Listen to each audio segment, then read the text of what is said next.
Hi hello ಎಲ್ರಿಗೂ ಶರಣಾರ್ಥಿಗಳು. Sanchita Raj YouTube ಚಾನಲ್ಗೆ ಎಲ್ರಿಗೂ ಸ್ವಾಗತ. ಶ್ರೀ ಗುರು ಕೊಟ್ಟೂರು ಬಸವೇಶ್ವರ ಪುರಾಣ ಪ್ರವಚನ ಇವತ್ತಿಗೆ 2ನೇ ದಿನದ ಕಾರ್ಯಕ್ರಮ. ಈ ಕಾರ್ಯಕ್ರಮ ಯಾವ ರೀತಿ ಜರುಗಿತು ಅಂಥೇಳಿ ಮುಂದೆ ಬರೋ ವಿಡಿಯೋದಲ್ಲಿ ನೋಡೋಣ. ಹಾಗೆ ಇನ್ನೂ ಯಾರೆಲ್ಲ ನಮ್ಮ ಚಾನಲ್ನ ಸಬ್ಸ್ಕ್ರೈಬ್ ಮಾಡಿಲ್ಲೋ ಬೇಗ ಸಬ್ಸ್ಕ್ರೈಬ್ ಮಾಡಿ, ಹಾಗೆ ಬೆಲ್ ಬಟನ್ನ ಕ್ಲಿಕ್ ಮಾಡಿ, ಲೈಕ್ ಮಾಡಿ ಹಾಗೂ ಶೇರ್ ಮಾಡಿ. ದಿನನಿತ್ಯದ ಕಾರ್ಯಕ್ರಮಗಳನ್ನು ವೀಕ್ಷಿಸಿ. ಹಲವು ಜನ್ಮಗಳ ಪಾಪವ ಕಳೆದು ಸದ್ಗತಿ ಕೊಡುತ್ತಿರುವುದು, ಇದು ಸದ್ಗತಿ ಕೊಡುತ್ತಿರುವುದು.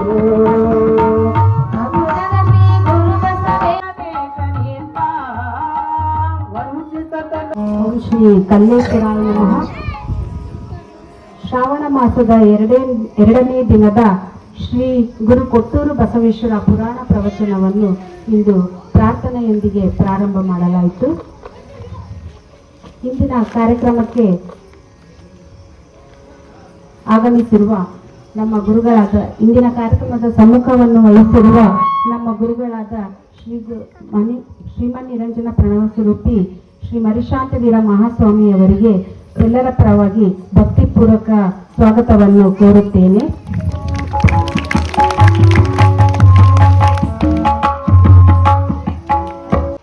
ಗುರು ಕೊಟ್ಟೂರು ಬಸವೇಶ್ವರ ಪುರಾಣ ಪ್ರವಚನವನ್ನು ನೀಡಲು ಆಗಮಿಸಿರುವ ಪ್ರವಚನಕಾರರಾದ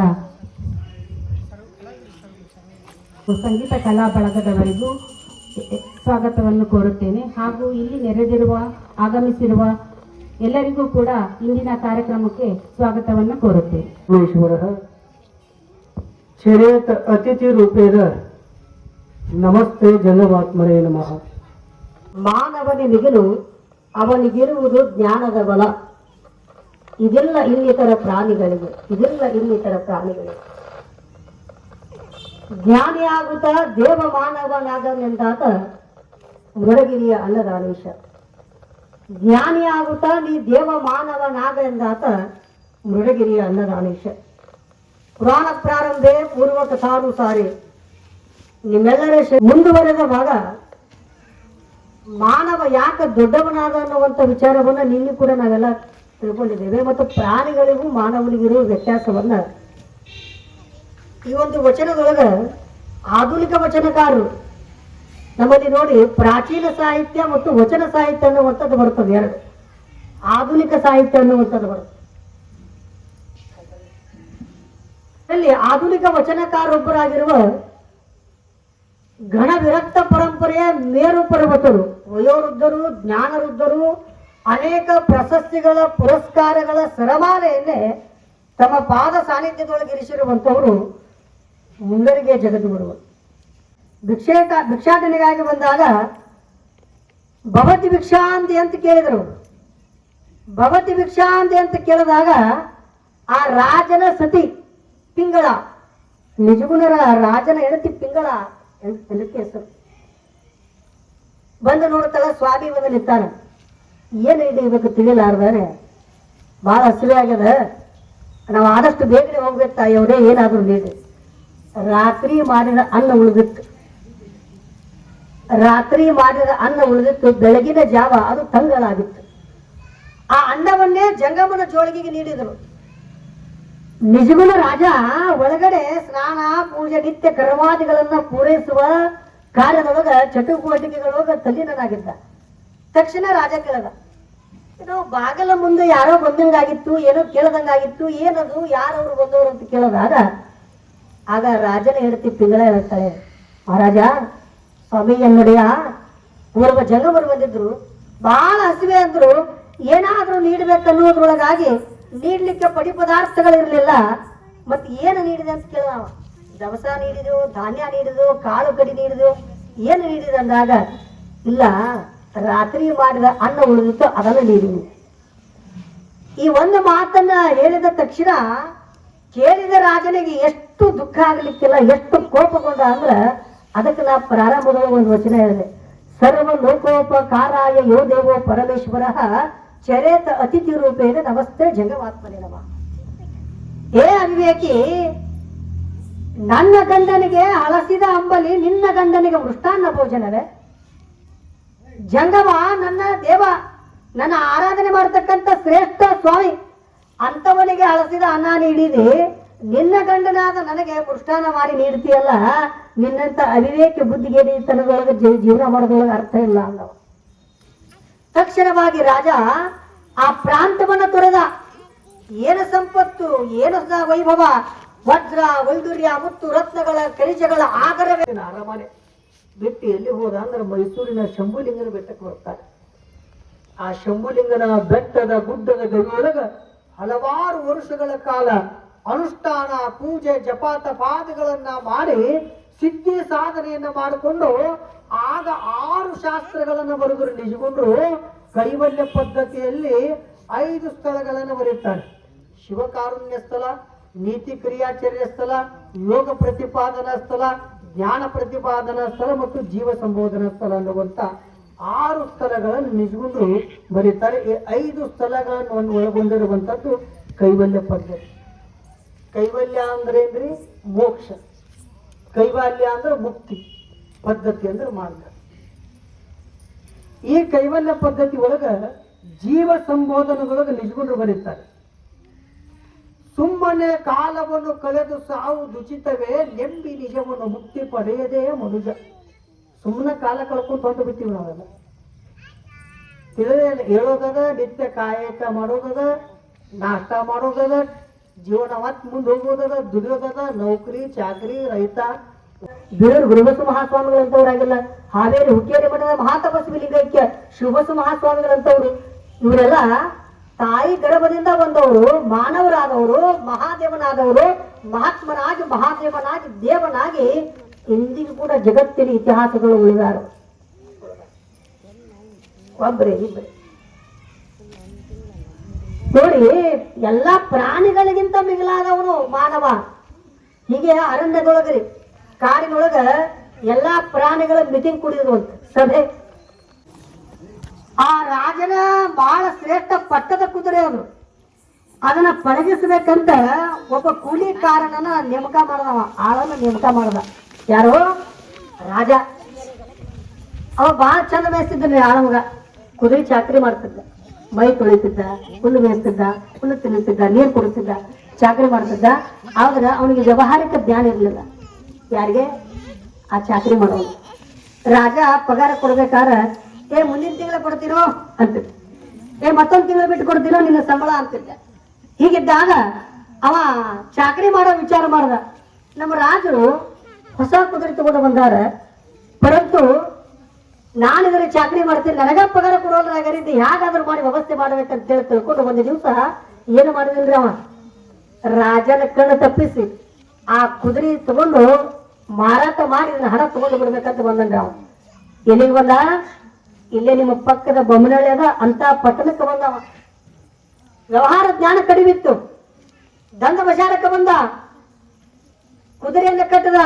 ಬಹಳ ಚಂದ ಇತ್ತು ಕುದುರೆ, ನೋಡಕ್ ದಟ್ಟಪುಷ್ಟಿತ್ತು, ಪಂಚಮುಖಿ ಎತ್ತರ ಇತ್ತು. ಆ ಕುದುರೆಯನ್ನು ನೋಡಿದವರು ಬಂದ್ರು. ಅವ ಕುದುರೆ ಕಟ್ಟಿ ಒಂದು ಕಟ್ಟಿ ಮೇಲೆ ಕುತ್ಕೊಂಡಿದ್ದ. ಏನ್ರಿ ಇದು ಕುದುರೆ ಮಾರೋದದ ಏನ್ರಿ ಅಂದ. ಹೌದ್ರಿ ಮಾರೋದದ. ಮೊದಲೇದ ಬಂದ ಗಿರಾಕಿ, ಎಷ್ಟ್ರಿ ಇದ್ರ ಬೆಲೆ ಅಂತ ಕೇಳದ. ನೋಡ್ರಿ ಇದ್ರ ಬೆಲೆ ಎಷ್ಟ್ರಿ ಅಂದಾಗ ಆ ಕುದುರೆ ಅಂತ ತಂದಿದ್ದಲ್ರಿ ಮಾರಾಟ ಮಾಡಾಕ. ಅವ ಅಂದ, ಇದನ್ನ ನಾನು ನಿಗದಿ ಪಡಿಸಬಾರ್ದು. ಯಾಕ? ವ್ಯವಹಾರ ಜ್ಞಾನ ನನಗೆ ಗೊತ್ತಿಲ್ಲ, ಇದರ ಕಿಮ್ಮತ್ ಎಷ್ಟಕ್ಕನ್ನೋದು ನನಗೆ ತಿಳಿದಿಲ್ಲ. ಹಾಗಾಗಿ ಇದರ ಕಿಮ್ಮತ್ ಅವರೇ ಕಟ್ಟುವಲ್ರಾಕಂತೇಳಿ ಮನಸ್ಸಿನೊಳಗೆ ನಿರ್ಣಯ ಮಾಡ್ಕೊಂಡು ಅವ ಅಂದ, ನೀವು ಕೇಳಿಲ್ಲ ಅದ್ರ ಕಿಮ್ಮತ್ ಅಂದವ. ಅವ್ರ ಮೇಲೆ ಬಿದ್ದವ. ಅದೇನೋ ಅಂತಾರ, ನಮಾಜ್ ಮಾಡಕ್ ಹೋದ್ರೆ ಮಸೂತಿ ಕೊಳ್ಳಿ ಬಿದ್ದಿತ್ತು. ಏನ್ರಿ? ನಮಾಜ್ ಮಾಡಕ್ ಹೋದ್ರೆ ಮಸೂತಿ ಕೊಳ್ಳಿ ಬಿದ್ದಿತ್ತು.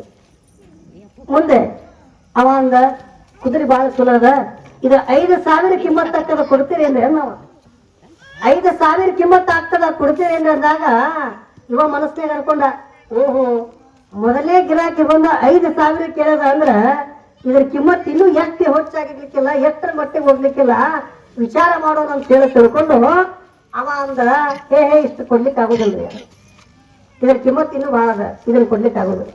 ಸರಿ 5,000 ಕೇಳಿ ಹೋದವ. ತಕ್ಷಣ ಎರಡನೇ ಗಿರಾಕಿ ಬಂದ.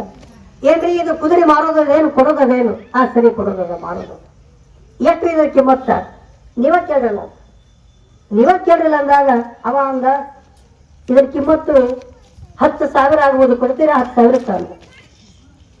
ಅವ ವಿಚಾರ ಮಾಡದ ಮೊದಲನೇದವ ಬಂದ 5,000 ಕೇಳ್ಯಾನ, ಎರಡನೇದವ 10,000 ಕೇಳ್ಯಾನ ಅಂದ್ರೆ ಇದ್ರ ಕಿಮ್ಮತ್ ಇನ್ನೂ ಹೆಚ್ಚಾಕದ ಅಂತ ಹೇಳಿ ತಿಳ್ಕೊಂಡು ಇಲ್ರಿ ಇಷ್ಟ್ಲಿಕ್ಕೆ ಕೊಡಕ್ಕಾಗೋದಿಲ್ಲ, ಇದ್ರ ಕಿಮ್ಮತ್ ಬಹಳ ದೊಡ್ಡದ ಅಂದ. ಸರಿ ಎರಡನೇದ ಹೋದ, ಮೂರನೇದವ ಬಂದದ್ದು, ಏನ್ರಿ ಈ ಕುದುರೆ ಮಾರೋದದೇನ್ರಿ? ಹೌದು ಕೊಡೋದ. ಏನ್ರಿ ಕುದುರೆ ಕೊಡೋದದೇನ್? ಕೊಡೋದು. ಎಷ್ಟು ಕೊಡೋದ? ನೀವೇ ಕೇಳ್ರಿಲ್ಲ ಅಂದ. ಅವ ಅಂದ ಈ ಕುದುರೆ ಹೆಂಗ್ ಓಡ್ತದ, ಇದ್ರ ಓಟ ನೋಟ ಓರೆ ಕೋರೆ ಇದರ ಏನದ ಇದರ ಆಳವನ್ನ ತಿಳ್ಕೊಂಡ ಬಳಿಕ ನಾ ಇದ್ರ ಕಿಮ್ಮತ್ ಕಟ್ತೀನಿ ಅಂತವ. ಅದಕ್ಕ ಗಾದೆ ಮಾತು ಹೇಳ್ತದ್ರಿ, ಬಿತ್ತು ಮೊದಲ ಭೂಮಿ ನೋಡು, ಹತ್ತು ಮೊದಲ ಕುದುರೆ ನೋಡು ಅಂತ ಹೇಳ್ತಾರೆ. ಬಿತ್ತು ಮೊದಲ ಭೂಮಿ ನೋಡು, ಹತ್ತು ಮೊದಲು ಕುದುರೆ ನೋಡು ಅಂತ ಹೇಳ್ತಾರೆ. ಅವ ಏನ್ ಮಾಡ್ದ, ಆಯ್ತ್ರಿ ತಗೊಳ್ರಿ ಅದನ್ನಂದ. ನಾ ಓಡಿಸಿ ತಿರುಗಾಡಿಸಿ ಬರ್ತೀನಿ ಅಂದ. ಅವ ಬಾಳ ಬುದ್ಧಿವಂತಿದ್ದ. ಅವ ಏನ್ ಮಾಡ್ದ ಅಂದ್ರ ಲಗಾಮ್ ಹಿಡಿದು ಕುದುರೆ ಮ್ಯಾಗ ಹತ್ತದ, ದುಬ್ಬ ಚಪ್ಪರಿಸದ, ಹಿಂದೆ 2 ಕಾಲು ಎತ್ತು ಓಟ ಓಟ ಓಟ ಓಡ್ತು ಓಡ್ತು ಓಡ್ತ್ರಿ. ಅವ್ ನೇರವಾಗಿ ತನ್ನ ಮನೆಗೆ ತಗೊಂಡು ಹೋಗಿ ಮನೆ ಮುಂದೆ ಕಟ್ಟದ. ಮನೆ ಮುಂದೆ ಕಟ್ಟದ. ಇವ ಕುತ್ಕೊಂಡ, ಈಗ ಬರ್ತಾನ, ಆಗ ಬರ್ತಾನ, ಇನ್ನೊಂದ್ ತಾಸು ಬಿಟ್ಟು ಬರ್ತಾನ, ಮತ್ತೊಂದ್ ತಾಸು ಬಿಟ್ಟು ಬರ್ತಾನ ಅಂದ. ಹೊತ್ತು ಮುಳುಗಿತು, ಕತ್ತಲಾಗುವ ಸಮಯ ಆಯ್ತು, ಬರಲೇ ಇಲ್ಲ. ಕೊನೆಗೆ ಮೊದಲಿಗೆ ಏನ್ ಕೇಳಿದ್ರಲ್ರಿ ಗಿರಾಕಿ, 5,000 ಕೇಳದವ, 10,000. ಗುರು ಕಪೂರ ಬಸವೇಶ್ವರರ ಪುಣ್ಯಮಯ ಪುರಾಣದಲ್ಲಿ ಮುಂದುವರೆದ ಭಾಗ ಕವಿಗಳ, ವಂಶಜರ, ಗುರುವಿನ ಸಾಹಿತ್ಯದ ಅದ್ಭುತವಾದ ವಿಚಾರಗಳನ್ನ ಇಲ್ಲಿನ ಪುರಾಣಗಳ ವಿಷಯಗಳು ಬರ್ತಾರೆ. ಬಸವಲಿಂಗ ಕವಿ, ಆತನ ಗುರು ಕುಕ್ಕದ್ಗಿರಿಯ ಶಾಂತೇಶ್ವರ. ಒಬ್ಬ ಮಾನವ ಈ ಜಗತ್ತಿಗೆ ಬಂದ ಬಳಿಕ ಅವನಿಗೆ ತಂದೆ ತಾಯಿ ಜನ್ಮವನ್ನು ಕೊಡುತ್ತಾರೆ, ಗುರು ಜ್ಞಾನವನ್ನು ಕೊಡುತ್ತಾರೆ. ಗುರು ಇಲ್ಲದೆ ಅವನ ಕೆಲಸ ಆಗೋದಿಲ್ಲ. ಗುರು ಬೇಕ ತಂಗಿ ಗುರು ಬೇಕ, ನಿನ್ನ ಶಿರದಲ್ಲಿ ಕರಬಿಟ್ಟು ಗಿರಿಜಾ ದೇವಿಯ ಬಾಳ್ಪ, ಗುರು ಬೇಕ ತಂಗಿ ಗುರು ಬೇಕ ಅನ್ನುವಂಥ ಮಾತನ್ನ ಜನಪದದ ತಾಯಿ ಹೇಳ್ತಾರೆ. ಗುರು ಇಲ್ಲದೆ ಯಾವ ಕೆಲಸ ಆಗ್ತದಲ್ಲ. ನೀವು ಬೇಕಾದ ಕಡೆ ಹೋಗ್ರಿ. ಹುಬ್ಬಳ್ಳಿ ಸಿದ್ದಾರೂಢರ ಕಾಲಕ್ಕೆ ಆಂಧ್ರ ಪ್ರದೇಶದ, ಮೂಲತಃ ಆಂಧ್ರ ಪ್ರದೇಶದ ಇಸ್ಲಾಂ ಧರ್ಮದ ಓರ್ವ ಸಂತ ಆಗ್ಬೇಕಾನೆ. ಆಂಧ್ರ ಪ್ರದೇಶದಿಂದ ಕರ್ನಾಟಕದ ಹುಬ್ಬಳ್ಳಿ ಭಾಗದ ಸಾಲ ಯಾಕೆ ಚಲೋ ಮಾತು ಹೇಳ್ತಾರೆ. ಗುರುವಿಗೆ ವಂದನೆ ಮೊದಲು, ನಂತರ ಗಣಪತಿಗೆ, ಬಳಿಕ ದೇವಿ ಶ್ರೀ ಶಾರದೆಗೆ, ನಿಮ್ಮೆಲ್ಲರ ಕೃಪೆ ಎನಗೆ ಕಬೀರ, ನಿಮ್ಮೆಲ್ಲರ ಕೃಪೆ ಎನಗೆ ಕಬೀರ ಅಂತ ಹೇಳ್ತಾರೆ. ಗುರುವಿಗೆ ಯಾರ ಚರಣಗಳಿಗೆ, ಗುರುವಿನ ಚರಣಗಳಿಗೆ ಯಾರ ಶಿರವ ಆಗ್ತದ ಅವ ಧನ್ಯಾತ್ಮ, ಆತ ಧನ್ಯೋಸ್ಮಿ, ಆತ ಧನ್ಯೋಸ್ಮಿ. ಅಂತೆಯೇ ಆ ಕುಕ್ಕಟ್ಗಿರಿಯ ಗುರುವಾಗಿರುವಂತ ಶಾಂತೇಶ್ವರರ ಅವರ ಆಶೀರ್ವಾದದಿಂದ ಬೆಳವಣಿಗೆ ಆಗ್ತದ ಬಸವಲಿಂಗ ಕವಿ. ಈ ಕವಿಗಳ ಮನೆತನದ ಪರಂಪರೆ ಹ್ಯಾಂಗಂಗ ನೋಡ್ರಿ, ಎಲ್ಲರಿಗೂ ಒಂದೊಂದು ಪದ್ಧತಿ ಇರ್ತದಲ್ರಿ. ದೊಡ್ಡ ದೊಡ್ಡ ಸಾಹಿತಿಗಳು, ಇತಿಹಾಸ, ಸೂರ್ಯಚಂದ್ರರು ಎಲ್ಲಿವರೆಗೆ ಬೆಳಗ್ತಾರೆ ಜಗತ್ತ, ಅಲ್ಲಿವರೆಗೆ ಅವ್ರ ಹೆಸರು ಬೆಳೀತದೆ.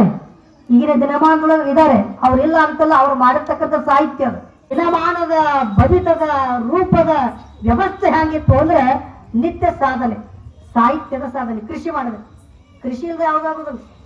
ಈಗ ರೈತ ಅದಾವ, ದಿನನಿತ್ಯ ಹೊಲಕ್ಕೆ ಹೋಗಿ ಬಿತ್ತಿ ಬೆಳೆದು ಅದನ್ನ ಜಾತಿ ಮಾಡಿದಾಗ ಮನಿಗೆ ಎಲ್ಲಿ ಬರ್ತದಂದ್ರೆ ಕಾಳು ತುಂಬುತ್ತಾವ ಮನಿ ಒಳಗೆ. ನಮ್ಮ ಜಮೀನು ಅದ ರೀ, ನಮ್ದು ಹೊಲ ಅಂತೇಳಿ ಕೈ ಕಟ್ಕೊಂಡು ಹಂಗ ಅಡ್ಡಾಡಿದ್ರಾಗ್ತದಲ್ಲ, ಅದನ್ನ ಬಿತ್ತವ್ರು ಯಾರು, ಅದನ್ನ ಬೆಳೆಯವ್ರು ಯಾರು, ಅದನ್ನ ಉಳುಮೆ ಮಾಡೋರು ಯಾರು? ನಮ್ಮ ಜಮೀನು ಅದ ರೀ, ಜಮೀನು ಅದ ಅಂದ್ರೆ ಅದ ಬಿತ್ಕೊಂಡು ಅದ ಹೋಗ್ಬೇಕಲ್ಲ. ಏನ್ರಿ ಮಾಡ್ಬೇಕು ಕಾಯಕ. 17ನೇ ಶತಮಾನದಲ್ಲಿ ಸಾಹಿತ್ಯದ ಕೃಷಿಯನ್ನ ಮಾಡದ ಬಸವಲಿಂಗ ಕವಿ. ನಮ್ಮ ಉದ್ಯೋಗ ಏನಿರ್ತದ ಅದರೊಳಗೆ ಕೃಷಿ ಮಾಡಬೇಕು. ಈಗ ಸಂಗೀತ ಸ್ತುತಿಯನ್ನ ಮಾಡದ.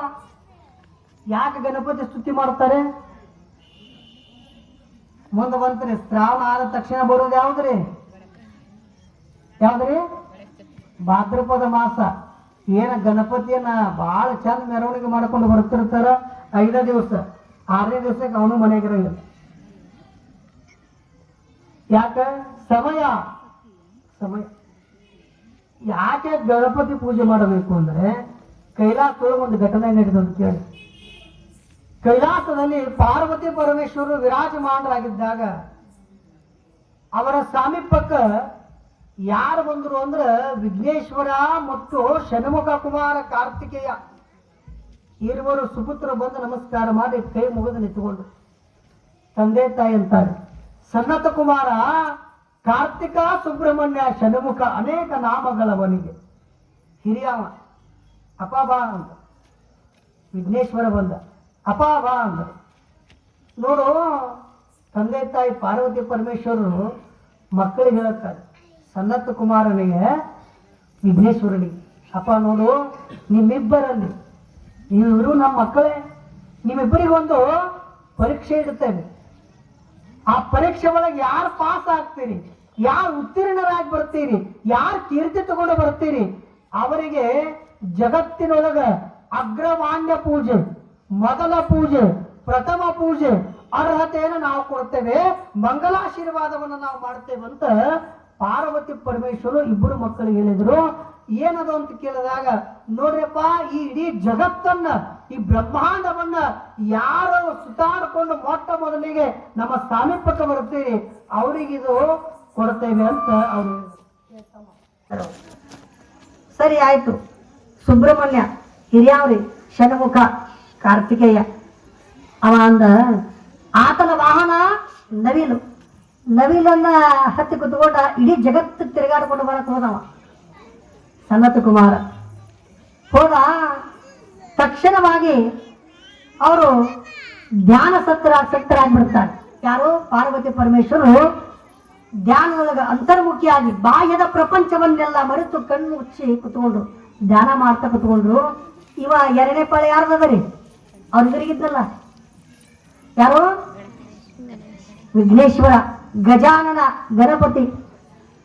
ಅವ ನೋಡಿದ್ರೆ ಕೈಕಾಲ ಸಣ್ಣ, ಹೊಟ್ಟೆ ರೂಮ. ಅವನ ವಾಹನ ಯಾವ್ದ್ರಿ? ಯಪ್ಪ, ಅವ ಕುತ್ಕೊಂಡು ಪಚ್ಚಡಿ ಆಗೋಗ್ಬಿಡ್ಬೇಕಲ್ಲ. ಅವ ಕುತ್ಕೊಂಡು ಅಂದ್ರೆ ಅದ್ರ ಮ್ಯಾಲ ಶಿವಾಯನ ಮಾಡಿ ಹೋಗಿಬಿಡ್ಬೇಕು. ಅವ ಅಂದ ಬುದ್ಧಿ ಬಂತ, ಬೇಡ ಬೇಡ ಇದಕ್ಕೊಂದು ಉಪಾಯ ಮಾಡೋಣ ಅಂದವ. ಪಾರ್ವತಿ ಪರಮೇಶ್ವರರು ತಂದೆ ತಾಯಿಗಳೇನೋ ವಿರಾಜಮಾನ ಕುತ್ಕೊಂಡಿದ್ರಲ್ಲ, ಅವರನ್ನೇ 5 ಸುತ್ತ ಪ್ರದಕ್ಷಿಣೆ ಹಾಕಿ ನಮಸ್ಕಾರ ಮಾಡಿ ಬಂದು ನಿಂತುಕೊಂಡ. ತಕ್ಷಣ ಕರ ಮುಗಿದು ನಿಂತಾಗ ಧ್ಯಾನದಿಂದ ಎಚ್ಚೆತ್ತುಕೊಂಡಿರುವಂತ ಪಾರ್ವತಿ ಪರಮೇಶ್ವರ ಅಂತಾರೆ, ಹೇ ವಿನಾಯಕ, ಹೇ ಗಣೇಶ, ಇಡೀ ಜಗತ್ತು ತಿರುಗಾಡ್ಕೊಂಡು ಬರಕ್ ಹೋಗ್ಯ ನಿಮ್ಮ ಅಣ್ಣ, ನೀನ್ಯಾಕೆ ಹೋಗಿಲ್ಲೋ ಅಂತ ಕೇಳಿದಾಗ, ಅಪ್ಪ ಅಮ್ಮ ಈ ಜಗತ್ತನ್ನ ತಿರುಗಾಡಿ ಬಂದಿದ್ದೇನೆ ಅಂತ ಹೇಳೋಣವ. ಅವ ಅಂದ್ರು, ಹೇ ಅದೇನು ತಿರುಗಾಡ್ಕೊಂಡು ಬರ್ತೀನಿ, ನಿಮ್ಮ ಅಣ್ಣ ಇನ್ನೂ ಬಂದಿಲ್ಲ, ನೀನೇ ಹೋಗಿ ಬರ್ತೀನ, ನೀ ಸಣ್ಣವ, ನಿನಗೆ ಗೊತ್ತಿಲ್ಲ ಅಂದ್ರೆ. ತಕ್ಷಣವಾಗಿ ಆ ವಿಘ್ನೇಶ್ವರ ಹೇಳ್ತಾನೆ, ವಾಗರ್ತ ವಿವ ಸಂಪೃಕ್ತೋ ವಾಗರ್ತ ಪ್ರತಿಪತ್ತಯೇ ಜಗತಃ ಪಿತರ ಒಂದೇ ಪಾರ್ವತಿ ಪರಮೇಶ್ವರವು ಅಂತ ಹೇಳಿದ. ಅಪ್ಪಾಜಿ ಅಮ್ಮ, ಯಾವ ಪದದೊಳಗ ಶಬ್ದದೊಳಗ ಶಬ್ದಾರ್ಥಗಳಿರ್ತಾವೆ, ವಾಗರ್ತ ವಿವ ಸಂಪೃಕ್ತೋ ವಾಗರ್ತ ಪ್ರತಿಪತ್ತಯೇ. ಒಂದು ಪದದೊಳಗ ಅರ್ಥ ಮತ್ತು ಶಬ್ದದೊಳಗೆ ಯಾವ 2 ಪದ ಅರ್ಥ ಇರ್ತಾವ, ಆದ ಕಾರಣ ಆ ಶಬ್ದ ಒಂದೇ ಗೋಚರಿಸ್ತದೆ, ಅದ್ರೊಳಗೆ ಅರ್ಥ ಇದ್ದಿದ್ರು ನೀವೇ ಇಲ್ಲಿರ್ಬೇಕಾದ್ರೆ ಇಡೀ ಜಗತ್ತು ತಿರುಗಾಡಿಕೊಂಡು ಬರೋದ್ರೊಳಗೆ ಅರ್ಥ ಏನದ. ಹಾಗಾಗಿ ನಿಮ್ಮನ್ನೇ ನಾನು 5 ಸುತ್ತ ಪ್ರದಕ್ಷಿಣೆ ಮಾಡಿದೆ, ಇಡೀ ಜಗತ್ತು ತಿರುಗಾಡಿಕೊಂಡು ಬಂದಂಗ ಆಗ್ಯದ ಅನ್ನುವಂತ ಮಾತನ್ನ ವಿಘ್ನೇಶ್ವರ ಹೇಳಿದಾಗ ಬಹಳ ಆನಂದ ಪಡ್ತಾರೆ. ಆಗ ಸಿದ್ಧಿ ವಿನಾಯಕ ಬುದ್ಧಿ ಪ್ರದಾಯಕ ಅಂದ್ರು. ಎಂಥ ಮಗನೋ ನೀನು, ಎಂಥ ಮಗ. ಅದಕ್ಕೆ ಮೈಲಾರದ ಬಸವಲಿಂಗ ಶರಣರು ಕರೀತಾರೆ, ಎರವು ಮಾಡದೆ ನಿಮ್ಮ ಗುರುಪುತ್ರರೊಳಗೆಲ್ಲ ಕಿರಿಯ ಮಗನೆಂದು ಗುರುವೆ ನಿಮ್ ಕರ ಹಿಡಿದು ಪೂಜೆ ಮಾಡ್ತಾರೆ, ನಿನ್ನೆ ಜಪ ಮಾಡ್ತಾರೆ, ನಿನ್ನ ತಪ ಮಾಡ್ತಾರೆ. ಅವರಿಗೆ ನೀನೆಂದಿಗೂ ಸಹ ವಿಘ್ನವನ್ನ ತರಬೇಡ, ಅವರಿಗೆ ಬರುವ ವಿಘ್ನವನ್ನ ಅಲ್ಲ ನೀನು ನಾಶ ಮಾಡಿ ನಿರ್ವಿಘ್ನವಾಗಿ ಅವರ ಕಾರ್ಯಗಳನ್ನ ನೆರವೇರಿಸು ಕುಮಾರ್ ಅಂತ ಕೈಲಾಸದಲ್ಲಿ ಪಾರ್ವತಿ ಪರಮೇಶ್ವರರು ವಿಘ್ನೇಶ್ವರನ ಮಸ್ತಕದ ಮೇಲೆ ಹಸ್ತವನ್ನಿಟ್ಟು ಆಶೀರ್ವಾದ ಮಾಡಿದರು. ಇಂತಹ ಮಹಾಗಣಪತಿಯ ಸ್ತುತಿಯನ್ನ ಕವಿಗಳು ಮಾಡುತ್ತಾರೆ. ವಿಘ್ನೇಶ್ವರ ಪಂಚಗಣಾಧೀಶ್ವರರ ಒಬ್ಬರಾಗಿರುವ ಮುಕುಟಮಣಿಯಾದ ಗುರು ಬಸವರಾಜೇಂದ್ರನ ನಂದಿಲಿಂಗನ ಋಷಭೇಂದ್ರನ ಕೊಟ್ಟೂರ ಬಸವನ ನಾಮದ ಪುಣ್ಯ ಚರಿತ್ರೆಯನ್ನ ತಿರುಳು ನಾನು, ಅರಿವಿನ ಜ್ಞಾನವಿಲ್ಲ, ಸಣ್ಣವನು ನಾನು, ಚಿಕ್ಕವನು ನಾನು, ಸಾಹಿತ್ಯದ ಕೃಷಿ ಕಡಿಮೆ ಅದ, ಆದರೂ ಸಹ ಗುರುವಿನ ವಾಣಿಯಂತೆ ಈ ಪುರಾಣವನ್ನು ಬರೀತಾ ಇದ್ದೇನೆ. ವಿಘ್ನೇಶ್ವರ ವಿಘ್ನರಾಜ ಈ ಪುರಾಣ ಬರೆಯುವುದರೊಳಗಾಗಲಿ ತಪ್ಪಿದಲ್ಲಿ ದೊಡ್ಡ ವಂಶ ಪರಂಪರೆ ಅವರು ಇಂಥ ವಿಘ್ನೇಶ್ವರನ ಸ್ತುತಿಯನ್ನ ಮಾಡುತ್ತಾರೆ. ಮುಂದುವರೆದವಾಗ ಇನ್ನೇನು ಕೆಲವು ಕವಿಗಳ ವಿಚಾರವನ್ನ ಬಹಳ ಸೊಗಸಾಗಿ ಸ್ತುತಿಯನ್ನು ಮಾಡ್ತಾ ಇದ್ದಾರೆ. ಬಸವಲಿಂಗ ಕವಿಯ ಅಜ್ಜ ಇವರೆಲ್ಲ ಮಹಾನ್. ಇವ್ರು ಯಾಕೆ ಸ್ಮರಣೆ ಮಾಡಬೇಕಂದ್ರೆ ಪುರಾಣ ಪದ್ಧತಿ ಅದ ರೀ, ಸುಮ್ಮನೆ ಹೇಳ್ಕೊಂತ ಹೋಗೋದಂತಲ್ಲ. ಹಿಂದಿನ ಇತಿಹಾಸ ಏನದ ಎಲ್ಲರೂ ಹೇಳಬೇಕು. ಮತ್ತೆ ಇವ್ರದ್ದು ಸಾಹಿತ್ಯದ ಮನೆತನ, ಪುರಾಣಿಕದ ಮನೆತನ, ಬಹುದೊಡ್ಡ ಪರಂಪರೆಯ ಮನೆತನ. ಇವರ ತಂದೆ ಗುರುನಾಮಧೇಯ ಅಂತೇಳಿ, ಬಸವಲಿಂಗ ಕವಿಯ ತಂದೆ ಗುರುನಾಮಧೇಯ. ಇವರ ದೊಡ್ಡಪ್ಪ ಕವಿ ಕಲ್ಲವಾಂಕ ನೋಡಿ, ಕಲ್ಲವಾಂಕ ಕವಿ. ಇವರೆಲ್ಲ ಮಹಾನ್ ಮಹಾನ್ ಕವಿಗಳು, ಸಾಮಾನ್ಯ ಅಲ್ಲ. ಇಲ್ಲಿ ಕೊಪ್ಪಳದ ಹತ್ರ, ಕೊಪ್ಪಳ ಜಿಲ್ಲೆ ಒಳಗೆ ಒಂದು ದ್ಯಾಂಪುರ ಅಂತ ಗ್ರಾಮ ಬರ್ತದೆ. ದ್ಯಾಂಪುರ ಯಲಬುರ್ಗಿ ತಾಲೂಕು. ಕುಕನೂರಿಂದ ಹೋಗ್ತಿರ್ಬೇಕಾದ್ರೆ ಮಧ್ಯದಲ್ಲಿ ಬರ್ತದೆ. ಆ ದ್ಯಾಂಪುರ ಒಳಗ ಪುರಾಣಿಕ ಮನೆತನ ಅಂತಾರೆ. ಹಿಂದ 20ನೇ ಶತಮಾನದಲ್ಲಿ ಹಾನಗಲ್ ಗುರುಕುಮಾರ ಮಹಾಸ್ವಾಮಿಗಳವರ ಜೀವಿತದ ಅವಧಿ ಒಳಗ ಅವರ ಶಿಷ್ಯರಾಗಿ ಕವಿರತ್ನರಾಗಿ ಹೋದವರು ದ್ಯಾಂಪುರದ ಚನ್ನ ಕವಿಗಳು. ಬಹಳ ದೊಡ್ಡ ಪಂಡಿತ ಬಸವರಾಜ ಸಿದ್ದಯ್ಯ, ಇವರು IAS ಅಧಿಕಾರಿಗಳು. ಸಿದ್ದಯ್ಯ ಪುರಾಣಿಕರಂತ ಹೋಗ್ತಾರೆ. ಬಹಳ ದೊಡ್ಡ ಪ್ರಕಾಂಡ ಪಂಡಿತರು ಇವರು. ಕಲಿನಾಥ ಕವಿಗಳ 3ನೇ ಮಗ. ಸಿದ್ದಯ್ಯ ಪುರಾಣಿಕರು ಅವರಿಗೆ ಕಾವ್ಯಾನಂದರು ಅಂತ ಕರೆದ್ರು. ಅವರು 12ನೇ ಶತಮಾನದಲ್ಲಿ ಆಗಿ ಹೋಗಿರುವ ಸರ್ವ ಶರಣೆಯರ ಸಿದ್ಧಾಂತವಾದ ಜೀವನ ಚರಿತ್ರೆಯನ್ನ ಬರೆದು ಅದಕ್ಕೆ ಶರಣ ಚರಿತಾಮೃತ ಅನ್ನುವಂಥ ಕಾವ್ಯವನ್ನ ಇಡೀ ಜಗತ್ತಿಗೆ ಕೊಟ್ಟವರು ಯಾರು ಅಂದ್ರೆ ಸಿದ್ದಯ್ಯ ಪುರಾಣಿಕರು. ಇದು ಇತಿಹಾಸ, ಇದು ದೊಡ್ಡ ಕವಿಗಳ ಇತಿಹಾಸದ ಪರಂಪರೆ. ಅಂಥದ್ರಲ್ಲಿ ಬಸವಲಿಂಗ ಕವಿಗಳು ಅವರಿಗಿಂತ ಪೂರ್ವದಲ್ಲಿ ಆಗೋದವರು, ಬಹಳ ದೊಡ್ಡ ಪರಂಪರೆ ಇತಿಹಾಸವನ್ನು ಉಳ್ಳವರು. ಇಂತಹ ಕವಿಗಳು ಉಲ್ಲೇಖ ಮಾಡ್ತಾರೆ ಈ ಪುರಾಣ ಗ್ರಂಥದಲ್ಲಿ. ಯಾವ ಕೊಟ್ಟೂರ ಬಸವೇಶ್ವರರ ಜೀವನದ ಆ ಕಾಲಘಟ್ಟ, ಆ ಸಮಯ, ಆ ಅವಧಿ ಯಾವುದು ಅಂದ್ರೆ 16ನೇ ಶತಮಾನ. ಅಂದ್ರೆ 15ನೇ ಶತಮಾನದ ಕೊನೆಯ ಭಾಗ, 16ನೇ ಶತಮಾನದ ಪ್ರಾರಂಭದ ಮಧ್ಯದಲ್ಲಿ ಜೀವಿತದ ಅವಧಿಯಲ್ಲಿ ಬಾಳಿ ಬದುಕಿ ಬೆಳಕಾಗಿರುವಂತವರು ಕೊಟ್ಟೂರು ಗುರುಬಸವ ಮಹಾಶಿವಯುಕ್ತ. ಇವರು ಬಹುಶಃ ಎಲ್ಲಾ ಪುರಾಣ ನೀವು ಕೇಳೇರಿ, ಪುರಾಣ ಒಳಗೇನು ಬರ್ತದ್ರಿ. ಇವರಿಗೆ ತಂದೆ ತಾಯಿಗಳೇ ಬರೋದಿಲ್ಲ. ಕಾರಣ ಇವರೊಬ್ಬ ಅವತಾರ ಮಹಾಪುರುಷರು. ಇವರಿಗೆ ಏನ್ ಹೇಳ್ತಾರೆ, ಏನು ಕರೀತಾರೆ ಅಂದ್ರೆ ಇವರು ಅಯೋನಿಜರು ಅಂತ ಕರೀತಾರೆ. ನೇರವಾಗಿ ಕೈಲಾಸದಿಂದ ಪರಮಾತ್ಮನ ಶಿವನ ಅಪ್ಪನೆಯ ಮೇರೆಗೆ ಈ ಭವಬಂಧನದ ಭವಸಾಗರದಲ್ಲಿ ಧುಮುಕಿ ಏನು ಬಳಲುತ್ತಿರುವ, ತೊಳಗುತ್ತಿರುವ, ದುಃಖಿಸುತ್ತಿರುವಂತ ಸಮಸ್ತ ಮಾನವ ಕುಲಕೋಟಿಯನ್ನ, ಧರ್ಮವನ್ನ ಉದ್ಧಾರ ಮಾಡುವುದಕ್ಕಾಗಿ ಅವರ ಅವತಾರವನ್ನು ಎತ್ತಿ ಬರುವಂತ ಕಾರಣಕ್ಕಾಗಿ ಅವರಿಗೆ ಅವತಾರ ಪುರುಷರು ಅಂತ ಕರ್ಕೊಂಡು ಬರ್ತಾರೆ. ಹಾಗಾಗಿ ಇಂದಿನ ಪುರಾಣದ ಸನ್ನಿವೇಶದ ಸಂದರ್ಭಕ್ಕನುಸಾರವಾಗಿ ಇಲ್ಲಿ ಅನೇಕ ಕವಿಗಳ ಸ್ತುತಿಯನ್ನು ಕೇಳಿದ್ದೇವೆ, ವಿಘ್ನೇಶ್ವರನ ಸ್ತುತಿಯನ್ನು ಕೇಳಿದ್ದೇವೆ. ಕೈಲಾಸದ ವರ್ಣನೆ ಬರ್ತದೆ. ಆ ಕೈಲಾಸದ ವರ್ಣನೆ ಯಾವ ರೀತಿ ನಡೀತದೆ ಅನ್ನುವಂಥ ವಿಚಾರವನ್ನ ನಾವು ನೀವುಗಳೆಲ್ಲ ಶುಭಗಳಿಗೆಯಲ್ಲಿ ಪುರಾಣದೊಳಗ ನಾಳೆ ದಿವಸ ತಿಳಿಯೋಣ ಅನ್ನುವಂಥ ಮಾತನ್ನು ಹೇಳುವುದರ ಮೂಲಕವಾಗಿ ಇಲ್ಲಿ ಸಮಯಕ್ಕೆ ಬಹಳ सांब जय नम पार्वती पते शिव हर हर महादेव। श्री गुरु कल्लेश्वर महाराज की जय, श्री गुरु कोट्टूरेश्वर महाराज की जय, श्री गुरु गौसिद्धेश्वर महाराज की जय। सांब जय नम शरण्ये त्र्यंबके देवी नारायणी नमोस्तुते। ओम ऐगिरि नंदिनि नंदित मेदिनि स्कंद विनोदिनि नंदनुते गिरिवर विंद शिरोदिनि वादिनि जम्बु विनोदिनि विश्वनुते भगवती गजगंड कुटुंबिनि भक्त जनावलि कल्परते जय हे वैनासुरमर्दिनि रम्यगवस्तिनि जयते आदिशक्ति ब्रह्मशक्ति